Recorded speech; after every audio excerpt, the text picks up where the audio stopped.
Also, I wanted to tell you, I went to the dentist this morning, so I can't feel some of my left face.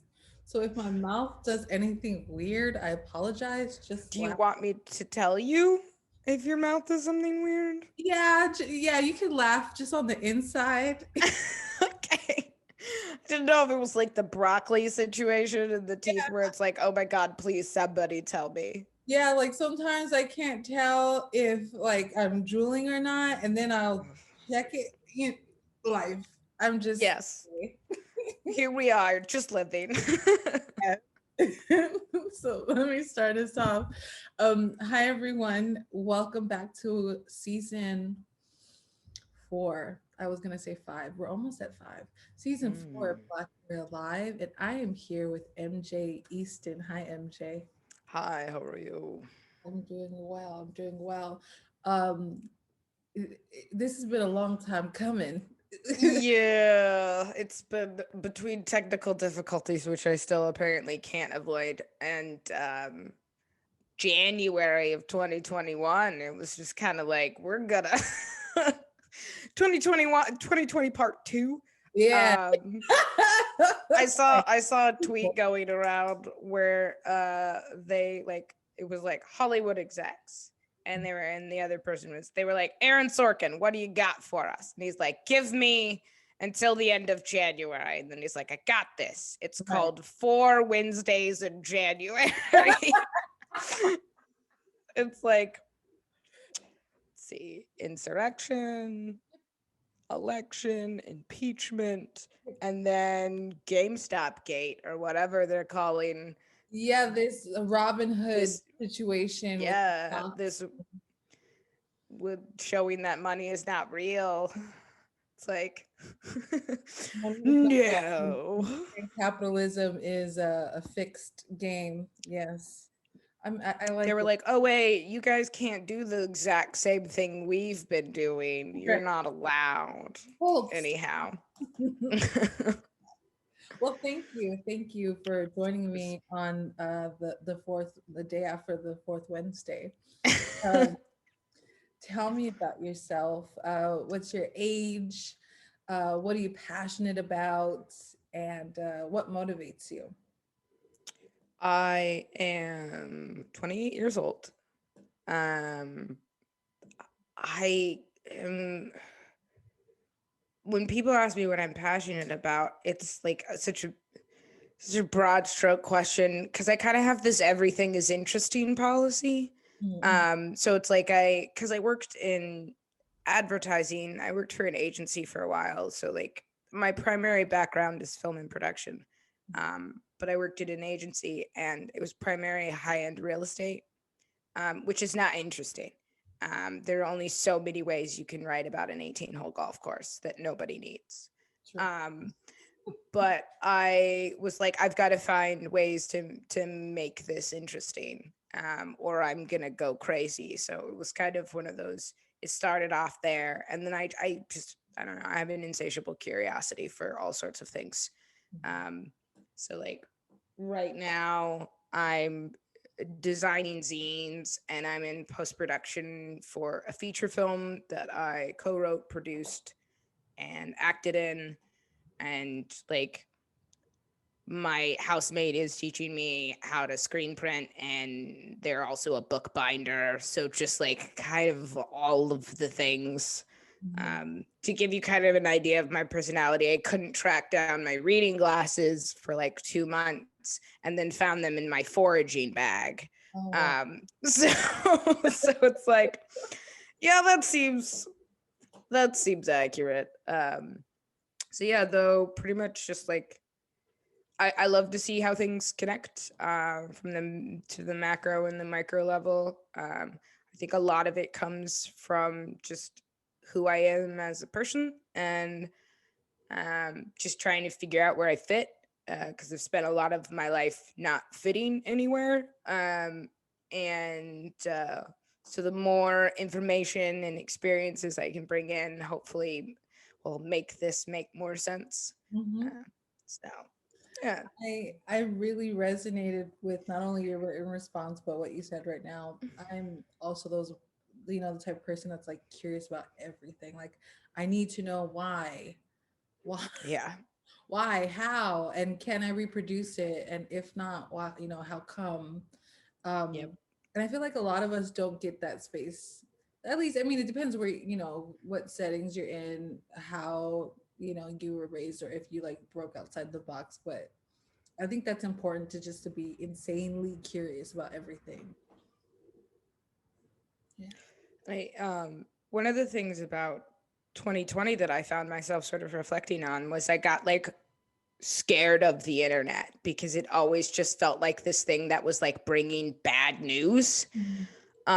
And so in the last like month or so, I was like, I just want to go wander around the internet again and like find interesting things that aren't like fill me with anxiety and dread. So just kind of like that's been one of the things in the past couple of weeks, just sort of cavorting around the internet and like making connections here and there. And I've got just like notepad, like digital notepads, just full of URLs that are just like, this is the thing that I looked at, and then this connected to this, and that sort of thing. So just, I don't know, it looks a little like an insane person, but there's a flow somewhere in there.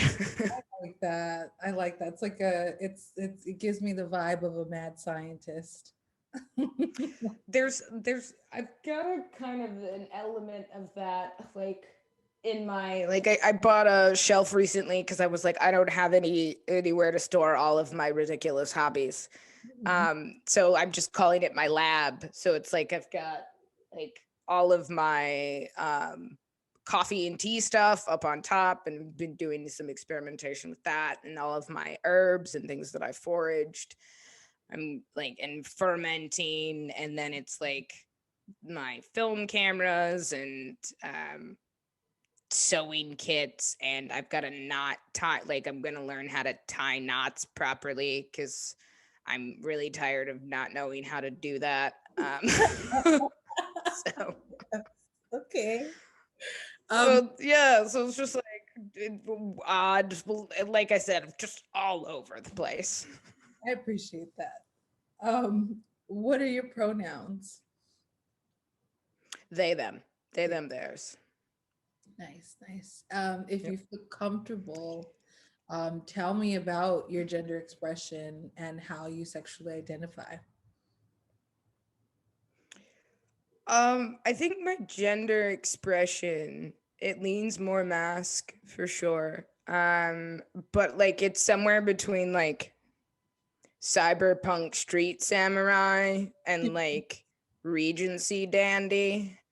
Um so it's I guess it's like if steampunk and cyberpunk like got together and we're like, all right, we're doing this thing. Do it. Yeah. That and yeah, and a little bit of the like sort of like glorious revolution sort of wear, like very into workwear, structured jackets and just like like very utilitarian. So that is probably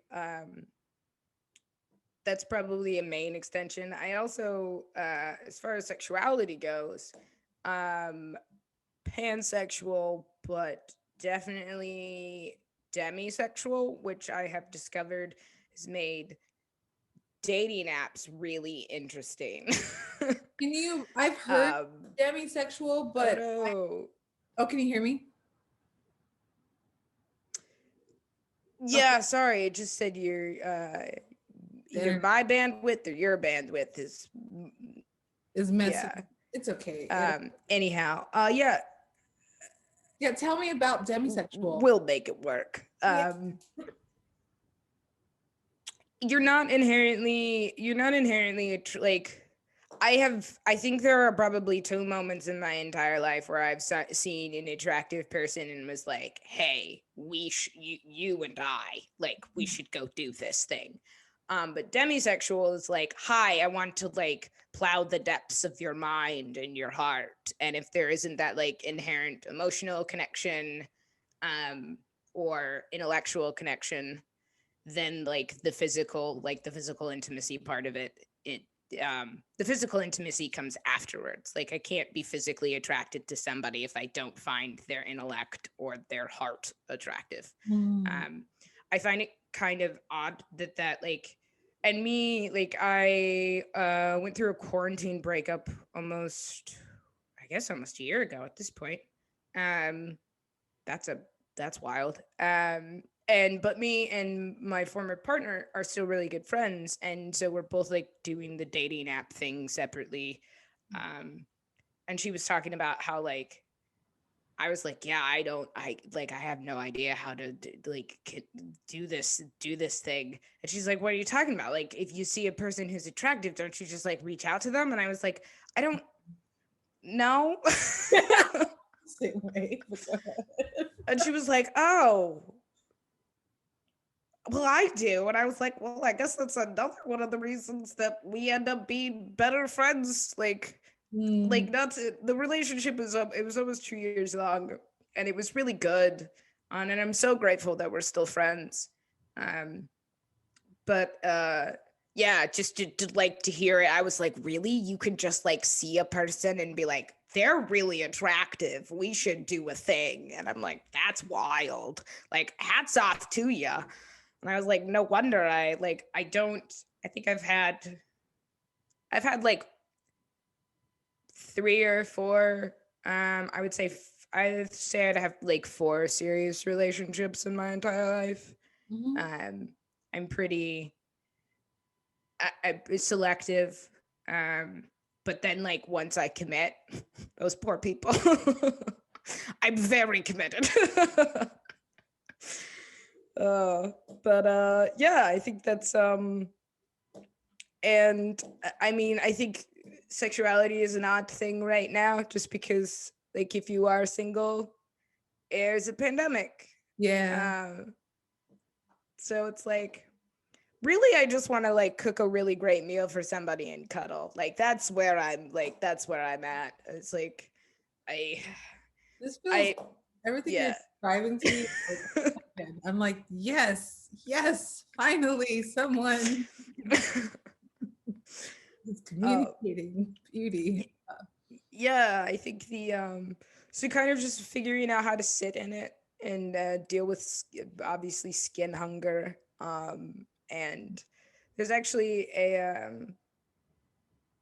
I think it's Lord has a song called Hard Feelings, which has kind of been the like sad boy anthem of my breakup. Mhm. um but there's a line in there where she says, I will care for myself the way I used to care about you.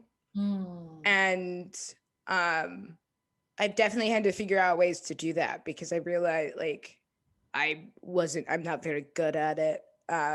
Self-care. So yeah, a lot of my existence has been based on either like reinforced internally or reinforced externally, depending on like how I was raised, and everything was based on my usefulness. Mm. So I spent a lot of time being very, very useful to people, and then being terrified that my usefulness will run out, and then sort of just like strung myself out to a point where I was a very dysfunctional human being.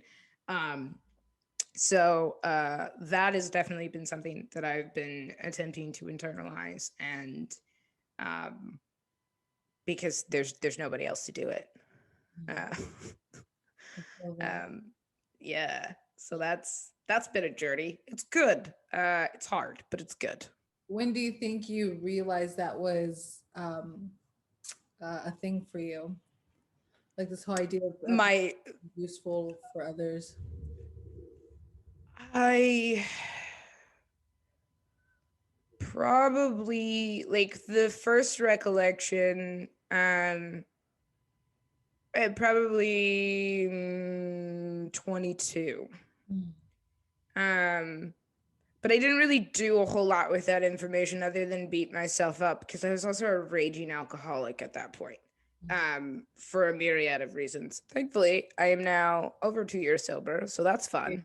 Congratulations. um Thank you. And so that was probably 22. And then it really started to click after I committed to sobriety, because I didn't have anything to hide behind. Mhm. I think that was a huge, huge part. Because it was like it was self medication. Because I have a lot of like autoimmune stuff that I deal with. And then I worked in film production, so the hours were just like egregious. Um, and uh and then just childhood trauma, so it was just kind of one of those things where it was like it's just easy to pop a bottle back.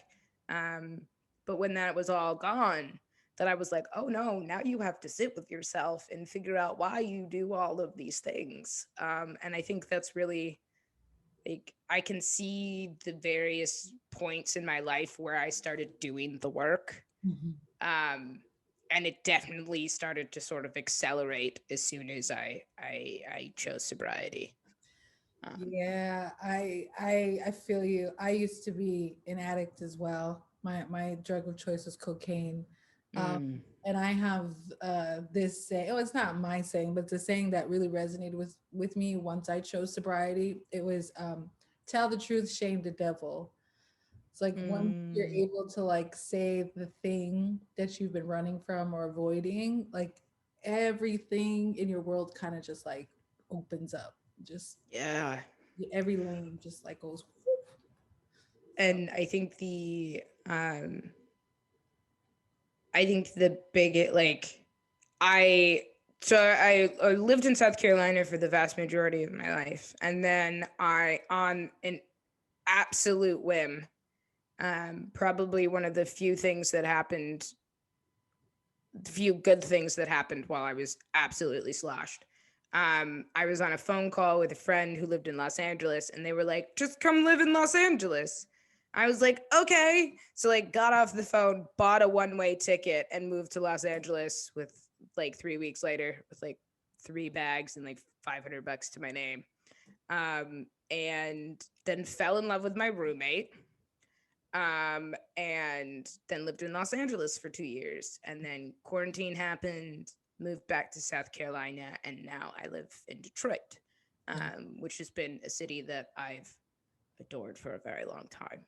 Um, and just seeing the various milestones and seeing the things and being like, no, you can actually go for a thing and not have to wonder why you did it. I think that's like so much of, because I started drinking when I was 15. And all of that just seems, it's like, I don't know why I spent a lot of time questioning any of the things that I did during that period, because it was like, I don't know, was it me or the alcohol? And it's really nice to just be like, oh no, that was me. It's also horrifying because like if you fuck up, then it's like, oh no, you don't have anything else to blame other than yourself. Um, but then you can acknowledge it, and then you can just be like, I will find the tools to do better the next time, and then you can go do those because you have the the capacity to do so now. Nice. Nice. Uh, since you've traveled, city hopped, where do you find home, or what does home mean to you? Oh, home is where my found family is. um Home is where my people are. I have a very tenuous relationship with the vast majority of my family for a variety of reasons, politically, sociologically, ideologically. Thankfully, I still have a pretty good. I was also adopted, so the vast majority of my family is white.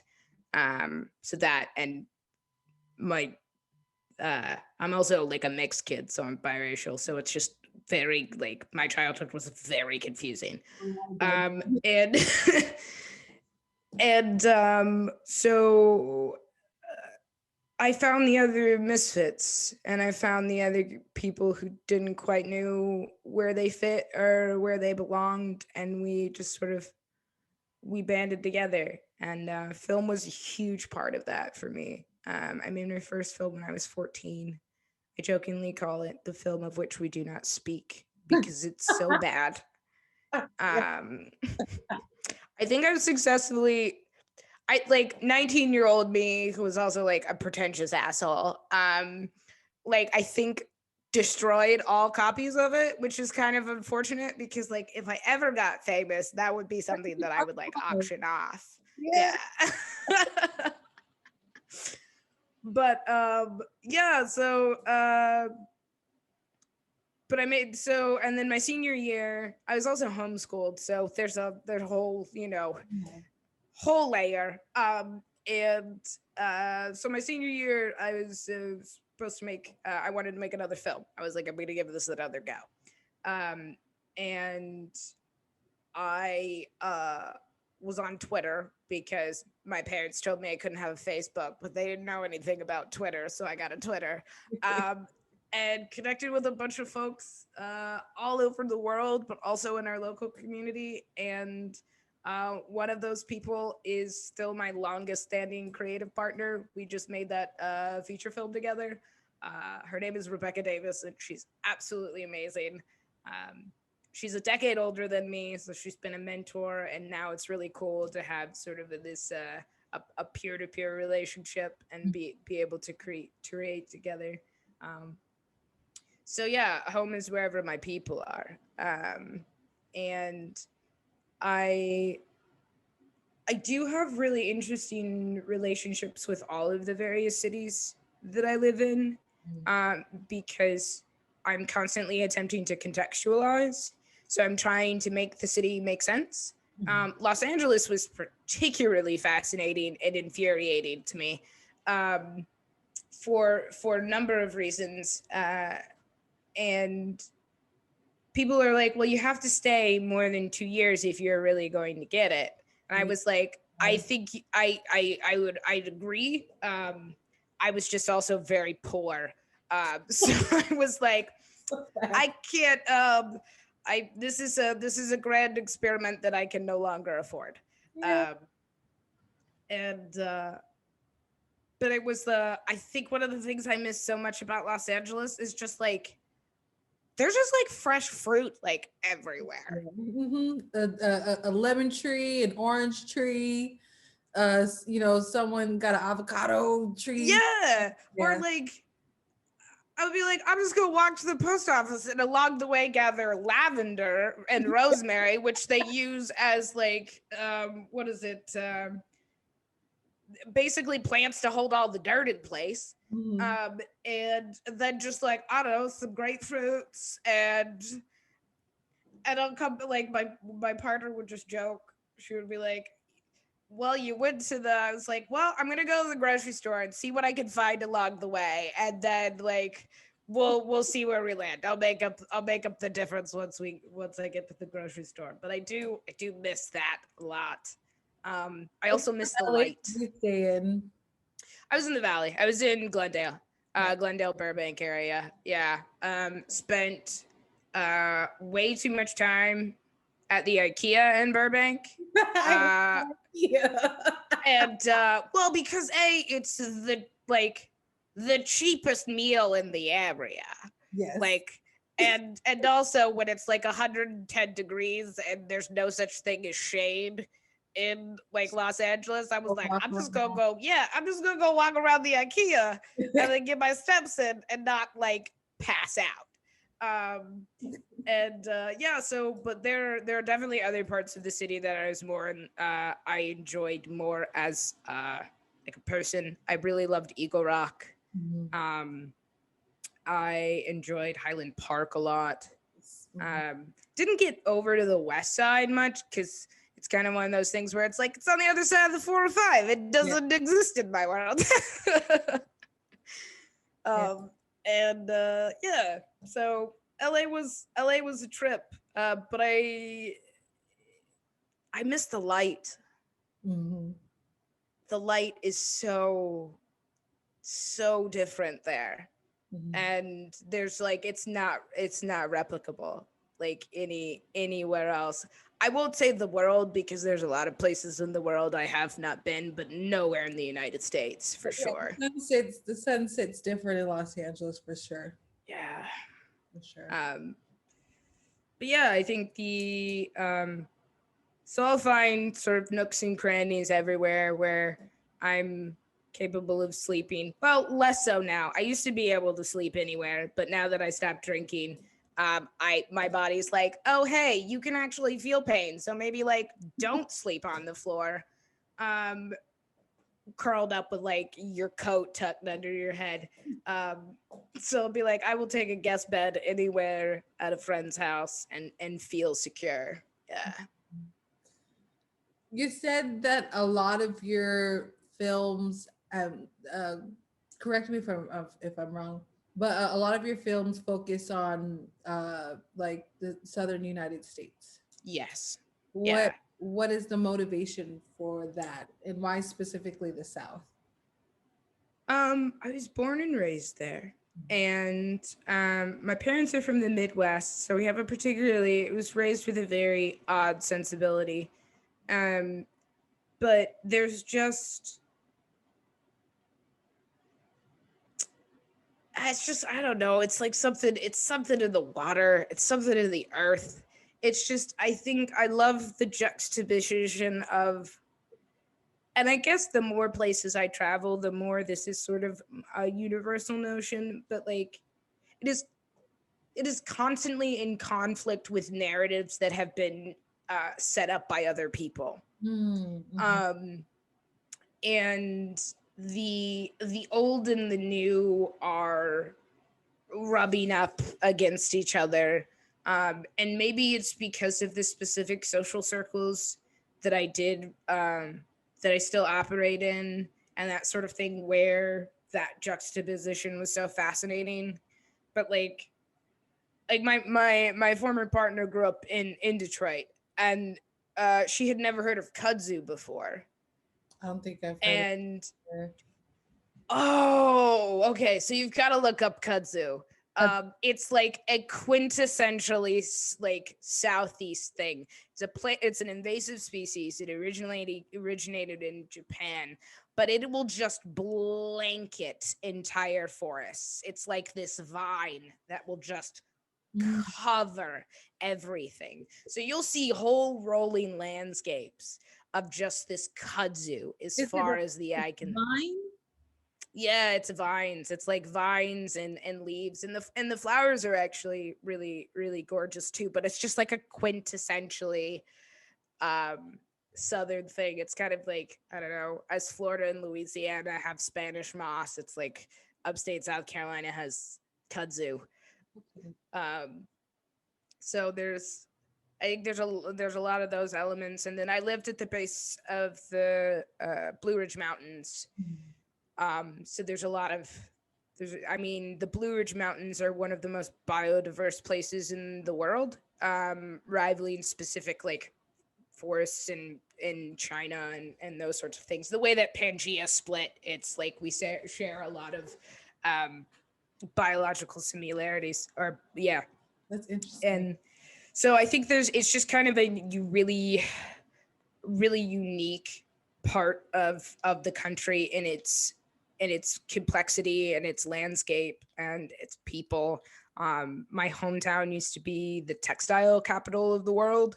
Mhm. Um, and so there's all of these like old mills. I think it's one of the reasons that I was attracted to Detroit, Mhm. because it's a town of working people, um, and uh, with that backdrop and those landscapes coming to play.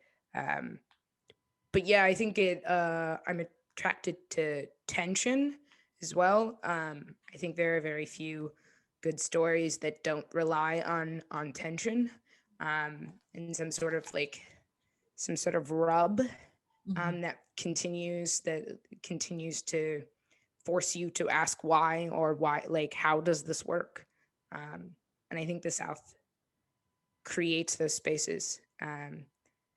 And yeah, I I have a deep I have a deep affection for it. Um, and but I just like, the move was because I needed not so much space from the landscape, but from other things. So it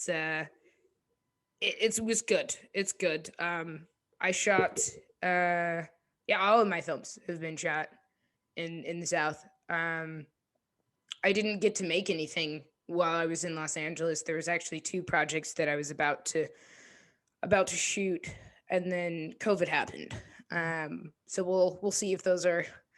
It's actually there. One of them is called Terranaut, and it was me trying to help help me understand what makes Los Angeles work. Mm. So the premise is a uh, an alien lands in Los Angeles and has to understand um, what's up, and like you hear this whole like it's basically they're getting like debriefed as a VO. But my goal was to observe and not to form judgments, Mhm. because it's one of the things that I think from living in the South most of my life, I got really tired of people coming here and then making like sort of the parachute journalism. I Um, Yeah, I was and thinking of yeah, the other day. I noticed that every comedian in Los Angeles, like their whole set is about how they cannot afford or to live in Los Angeles or understand Los Angeles. So I'm just like a lot of out of towners make it a crutch for their art. But I like that perspective. yeah. And I think if people were more like, instead of I don't understand, therefore this thing must be dumb and stupid and not work, it could be more like I don't understand, let me figure out why. And Mhm. like and um I think the other thing is if I was ever going to move back to Los Angeles, I wouldn't do it working in film. Mm. I think I would have to find something else. Having been out there for 2 years, I quickly realized how little interest I have in the overall mechanism of the film industry. Mhm. Um, and it was just like, nah, I'm good. I don't want to do that. I would love all the money back that I spent on taking meetings. Um, and I'll just go. Like my goal is just to make good art with good people and continue to push each other forward and love and respect each other.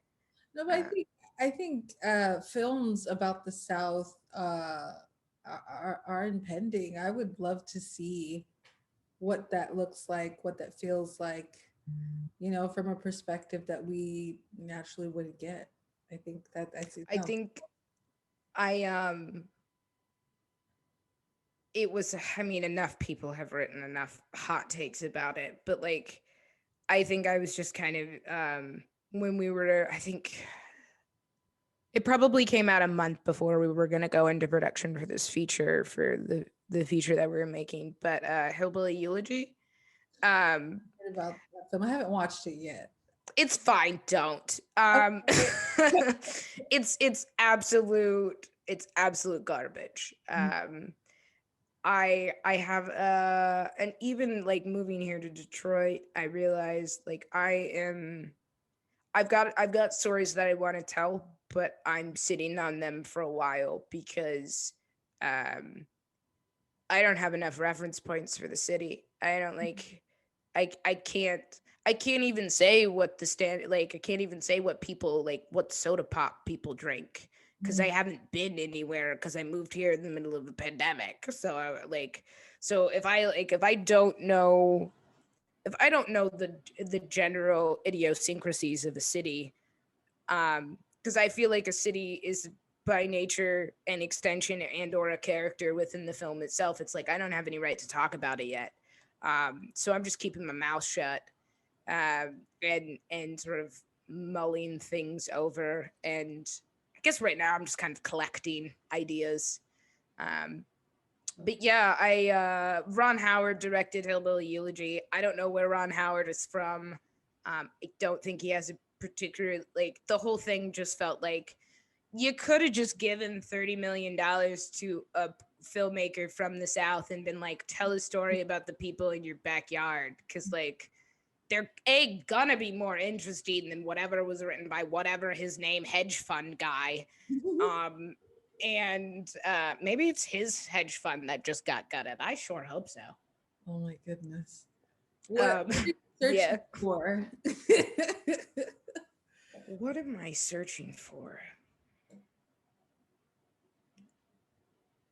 I think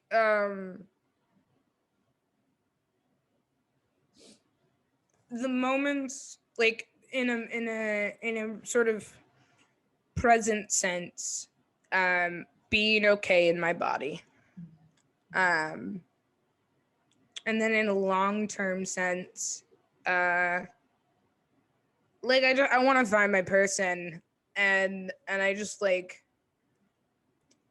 and I just want like, I just want to make things with that person, and then like crash into bed at night and hold each other and be like, we're gonna be all right. And I think like somebody asked me, they were like, so what does 2021 look like? I was like, I don't know. What did 2020 look like? We had no idea. Like, so I think right now it's just like trying to take care of people in the way that I can while continuing to become more okay with myself. And yeah. When do you feel safe?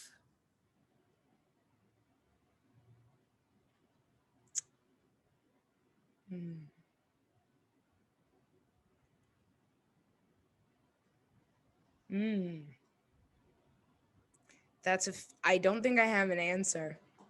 I know when I feel brave. Ooh, when do you feel brave? I feel brave when I can look all the things in the face that I cannot control and be like, okay, it's still worth it. Because there have been 4 distinct moments in my life where I've faced those things and said it's not worth it. So I think that's huge. Safety, on the other hand, I don't know. That's a hard question. I think that comes down to all of the intersections that my personhood sits at. I think there are certain parts of me that feel safe certain places, and then other parts of me in that just doesn't. I think it's like sometimes as a mixed kid, I feel black and white spaces and white and black spaces, and that's weird. That's I don't know if it's just me or if it's something that like I just need to get over, because obviously like I have light skin privilege and that's something that I understand. But I think I feel safe in the woods. I feel safe in the woods. That was one of the places as a kid. I spent a lot of time alone in the woods, and it was good. Yeah. Okay. I did an interview with another person. Their name was Amorous, and they had they're both black and white, and they grew up in Texas, and they had a similar response. They're like their biracialism added to their feelings of queerness, and not to, like pinpoint where they started or where they began in in their respective communities. It's a thing to consider, or to that happens. The feeling. I think that's what, like, when the term intersectional feminism started to sort of gain momentum, I was still identifying as she, her at that point, but it just seemed so sense making to me, because I think even unconsciously I was like, oh no, you've been living at all of these intersections for so long. And I think that's why when somebody asks me like what do I like to write, and then I list off like 4 genres, and they're like, oh cool, like separately, and I'm like, no, all at the same time. So it's like it's all a meld. And maybe it's because I probably won't ever be much of a specialist, with the exception of probably first assistant directing, um, which is what I primarily do to pay my bills in the film industry. And it's just safety scheduling and logistics.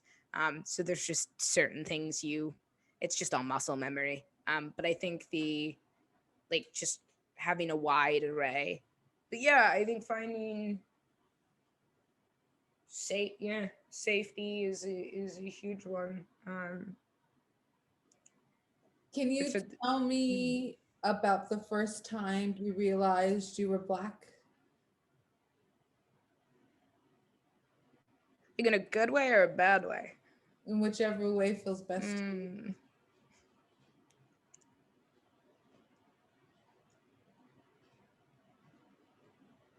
Maybe it's not good or bad. Maybe it's just sort of othered. And realizing that the otherness isn't inherently, like, can't really assign a moral value to it. I was like 4. I was probably 5 or 6, and we were on a road trip to Florida, and we were at a Wendy's, and we kept getting these like really, really weird looks. And even as a little kid, like I was just like, I don't really know what's going on.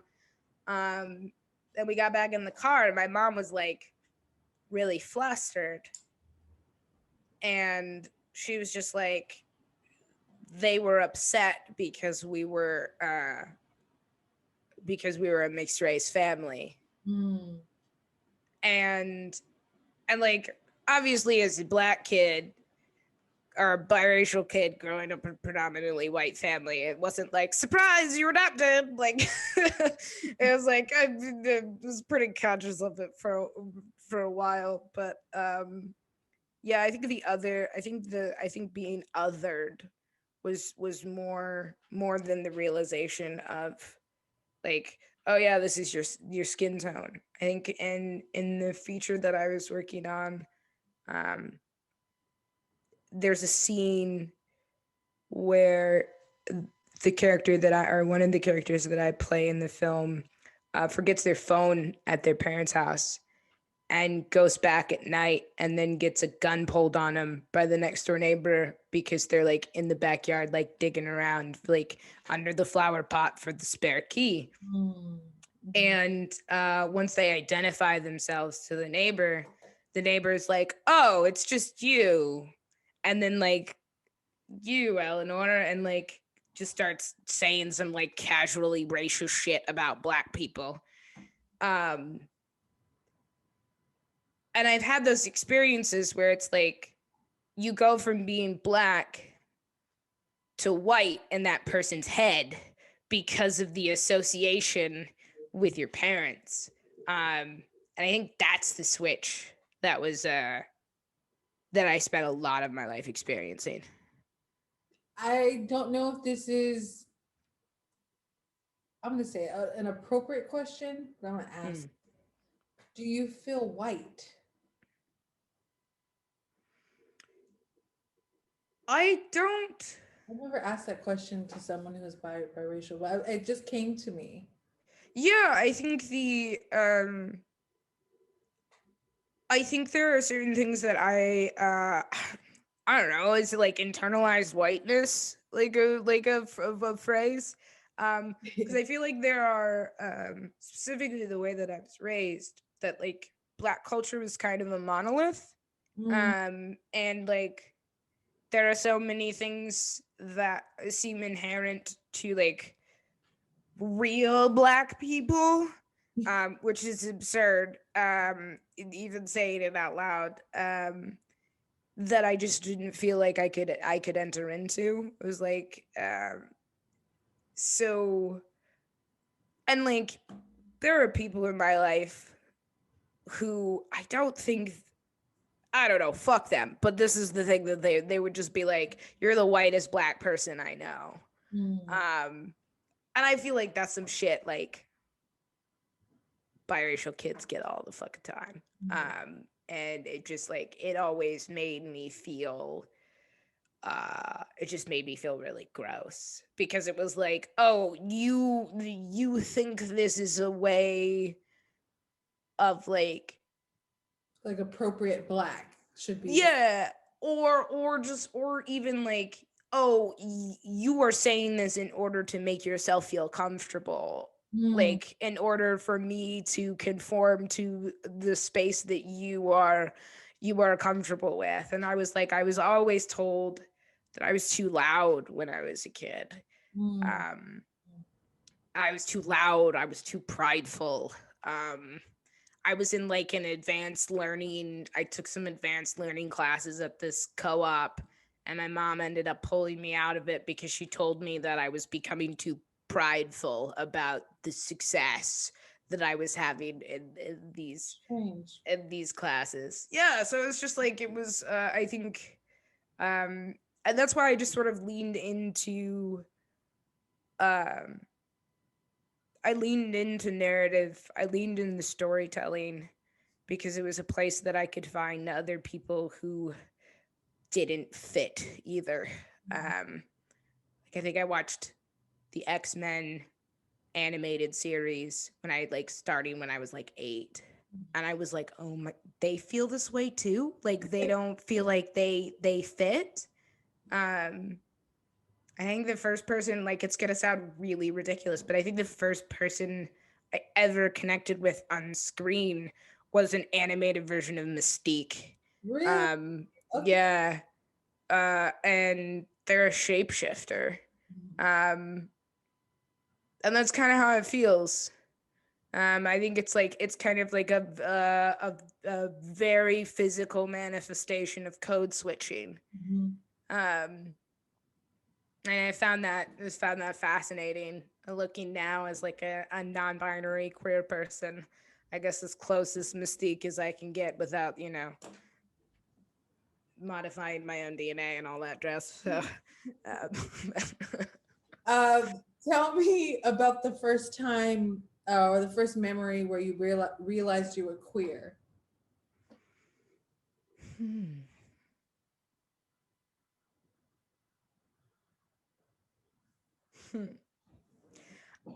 Probably back to Mystique again. Okay. And it's like, 'cause it's like the age-old queer question where it's like, am I into them or do I want to be them? It's a great question. Yeah. And but I think like that was the first sort of fictional character, and then it was during my senior project actually. I fell hard for my female lead, and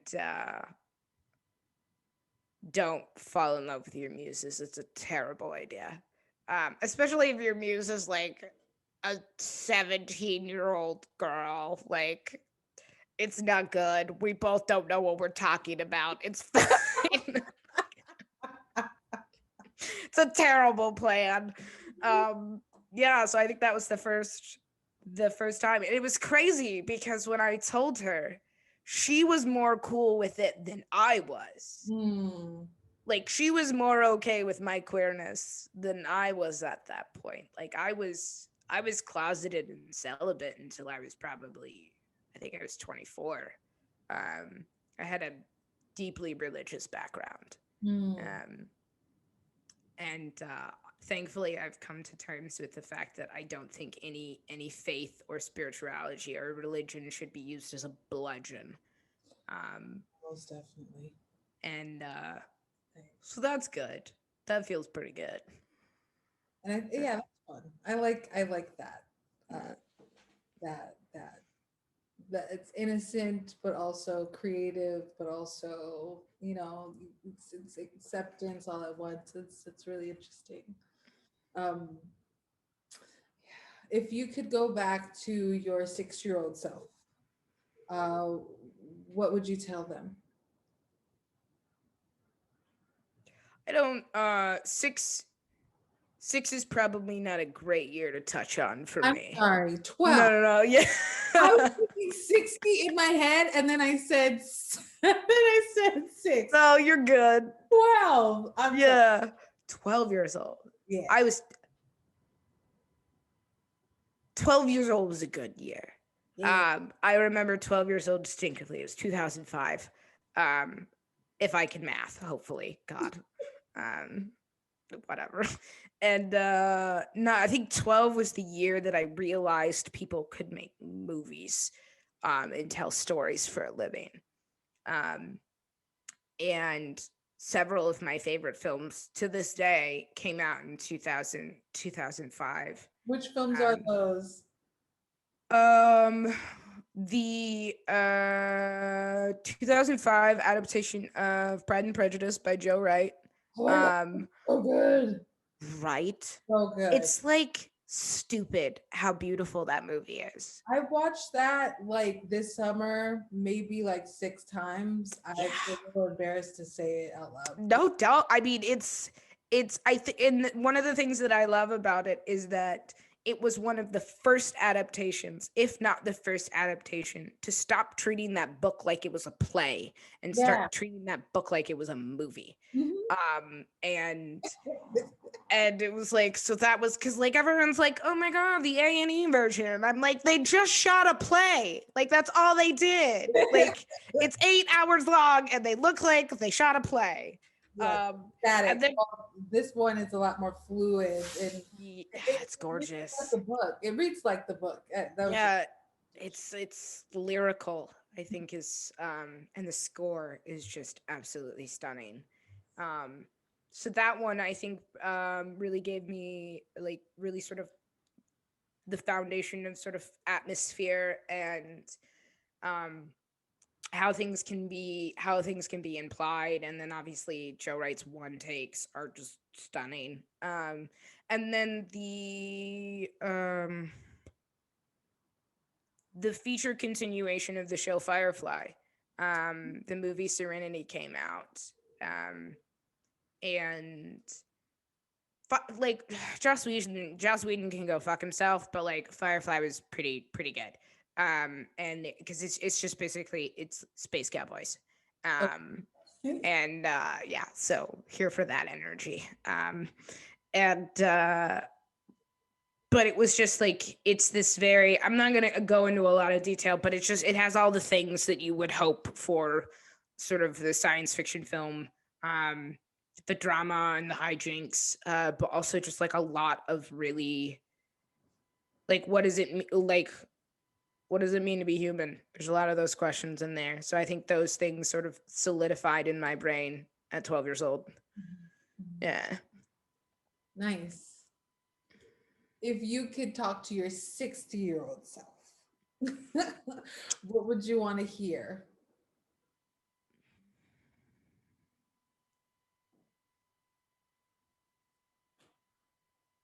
Oof. All of the cynical parts of me kick in. Because I'm like, 60 years old, 40 years from now, if we don't get climate change under control, um, to rock the gray, to start with.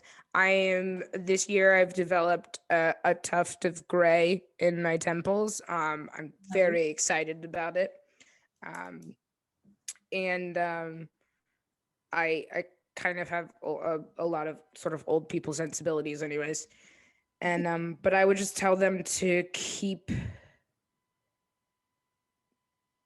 I wouldn't say keep moving forward, because that's the Toyota tagline. Um, Uh-huh. but I would say like it's okay to rest. It's okay to feel all of the things. And if somebody shows you who they are, believe them. And to not give up hope. Because there's always continue to lean into that thing that you know that you're curious about, because there will always be things that make the world interesting. I kind of have this like everything is beautiful and fucked up and interesting all at once, and it just kind of ebbs and flows. And you are worthy of love. Speaking of love, ooh, that one hit me hard. How do you experience it? Oh, I'm gonna cry. I'm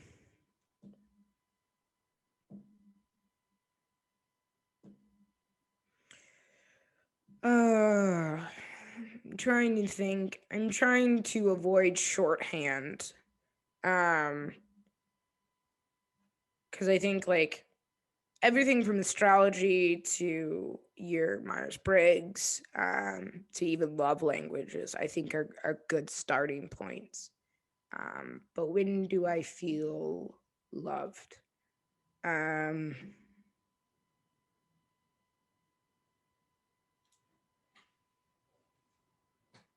When somebody is not surprised by my messiness, and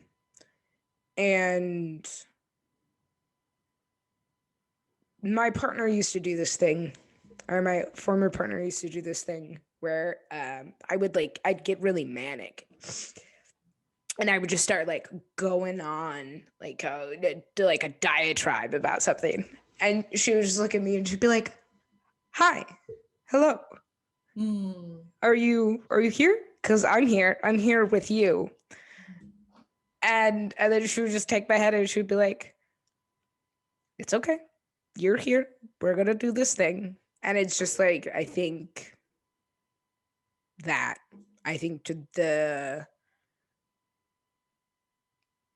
feel loved when I feel seen. And because I've spent a lot of my life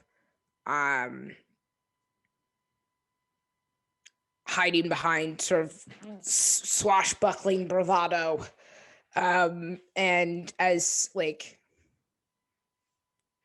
defense mechanism and that sort of thing, and coping mechanism and whatever mechanism one can think of. But yeah, when somebody can look me dead in the eye and be like, "Hi, we're here and it's all right and we're gonna do this together," it's like, okay, cool. It's almost as if they're seeing past the noise that you're creating and go straight to you. Yep. That's very beautiful. Yeah. I pray that you get that Yeah, it happens over and over and over again. Yeah, it happens on occasion, and when it does, it's like and yeah, it's a pretty beautiful thing. All right, I have two more questions. All righty. Breathe in on and out on that one. If you could change your identity or form, would you? And what would it be?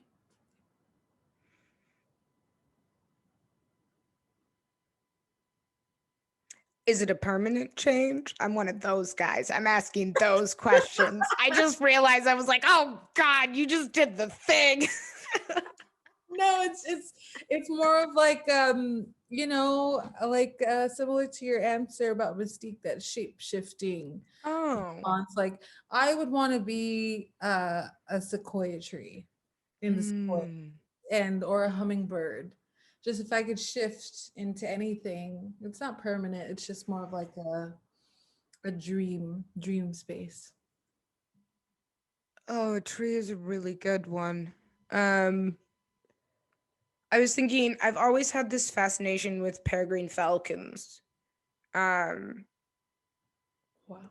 I think they're the if I remember correctly, I read these books when I was a kid by Jean Craighead George, the My Side of the Mountain books. I was very convinced I was going to run off to the woods and live in a tree. And but I think they're the fastest birds on the planet. I love the idea of just tucking my wings in and just like dive, but knowing that you can pull out, and knowing that you like, and also just the idea that like just being able to float on air currents, that's wild. Yeah, like scientific almost. Yeah. And it's like we don't like birds shouldn't really be able to fly, but they do. So that's crazy. And yeah, and they're also just like, I don't know. They're not the biggest. They're not the biggest of the like of falcons by any means, but they are. You don't cross a peregrine falcon. They will. They're also intensely loyal. Um, so yeah, I think probably peregrine falcon. Yeah. I like that. MJ, is there anything else that I did not ask that you really want to touch upon in this moment? Oh, well, I guess this is a question I've been asking anybody who will be willing to listen. Or what do you what is the first thing you want to do when quarantine is over? That's a great that's a great question. Um, I want to go dancing. Oh. Do you have like, are you just like, is it a specific type, or are you just like, nah, give me a club and we're gonna go? Yeah, so I am an LA kid, and Mm, LA is known for, the underground. yeah. These weird ass obscure parties, in the middle of a fucking loft in East LA, or like the strangest like bunk podunk looking building in downtown Los Angeles that you would Yep. never suspect during the day is like a thing, and then all of a sudden at night turns into like this Narnia type, whoa, what did I step into? Um That no, I mean, it was like in an old like chop shop in East LA. Went to a party there, and I was wildly out of place. yeah. And but it was fascinating. Massive appreciation for all of the things that people were doing. But I sat on the wall and I was like, I'm gonna people watch. It's Yes. fine. Yeah. But yeah, no, I feel you. A lot of my friends, either through the parties or were the DJs, or worked the door or something, and Yeah. I miss walking into the space and hearing the most obscure but familiar and wild music that I know my body could just be free to. Yeah. And that's what I miss the most. And post pandemic, I don't we don't know when that will be, but Yeah. I hope I get to at least have that at least one more time. For sure. Mhm. That's really beautiful. And for you, what's your response? I want to start a supper club. Okay. A supper club. Yeah, I like, so I feel like this is like you're gonna I'll if you have any interest, I will send you the essay that I'm writing about dating apps, because I feel like what I'm really doing talking to these people are just like assembling whoever's gonna come to my supper and book club. Oh, please Like that's send me I would I would love to have supper with you, my dear. Just and yeah, so I think that's like, I just want to have a lot of people around a table and cook a ridiculously good meal, and then just be able, because like, just to sit and talk with somebody for hours and not have to worry about getting somebody sick. Mhm. um God, I miss that so much. it's the small things that Yeah. this pandemic has revealed to us, just the things that we took for granted. I'm hopeful. I think we will get them back. I just don't think it will be in the time span that we anticipate. And I also think there's going to be a lot of social repercussions as a Oh, 100%. where people, how we used, it's a shift. It's a complete. Nobody knows how to act anymore. Mhm. And even with my housemates, because like I live in a collective here in Detroit, and um there are a couple of folks in the house who are immunocompromised, so we just like don't hang out in the common spaces, and we keep masks on when we leave our rooms, and like we don't go anywhere because like we want to make sure the people in our house are safe. Yeah. None of us know how to talk to each other anymore. Like it's just all like we're just all an awkward mess. And like when I go out in public, because the other thing is you were trying to keep the conversation as quick and as short as you can, Mhm. so that you can get in and get out. Yeah. And it's just really odd. So I think it's gonna be, and then there are whole like I was just thinking about friends of mine who've had kids during this time. Mm. Um, those kids don't know how to socialize. Yeah, Like they they're don't. very They're like, detached in yeah. an interesting way, in a very like it's this generational way.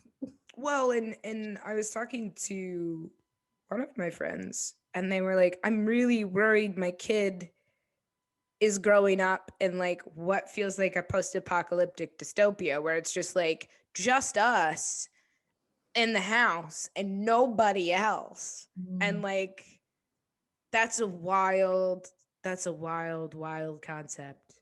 Um, yeah, but I think um we're gonna figure it out because we do.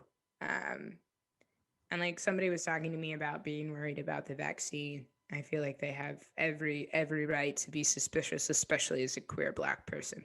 Most definitely. Um, and I was like, it, or we could look at it in a way, the hopeless optimist in me in some way, shape, or form, is like maybe they were able to figure out this vaccine because at no other time in human history have we had the internet, Mhm. and also everybody working together all at once to like solve this one. Like it's supposed to take what, 4 years to usually develop a vaccine, and it's like because all of the international medical communities opened up and started talking to each other, um they were able to create something, um that hopefully is saving lives. Yeah. um so I think that like there are those parts of me where it's like I really want to believe that we are resilient and we are loving, um because otherwise what's the fucking point? Yeah. I think I agree. I agree. I hope for it. I pray for it every day. Yeah. Sometimes I'm like, oh no, but for the most part, I try to Yeah. I try to carry it with me, at least in the interactions that I participate in, and I try to kill the cynic in my head. She ain't going anywhere anytime soon. But yeah, I feel Well, you. and then being able to recognize the difference between like your gut and cynicism. It's Mm, like don't ignore your intuition. most definitely. Um but like I think that was one of the other things that probably in the last 2 years here was just like cynicism is a form of defense mechanism, but intuition Mhm. is a lifesaver. Um and yeah, so sort of I don't know, like it's like a tuning fork. You gotta sort of. That you have to like constantly check in with. Yep. But thank you so much for your time. I've really enjoyed the conversation. MJ, thank you so much. I'm gonna stop our recording right here.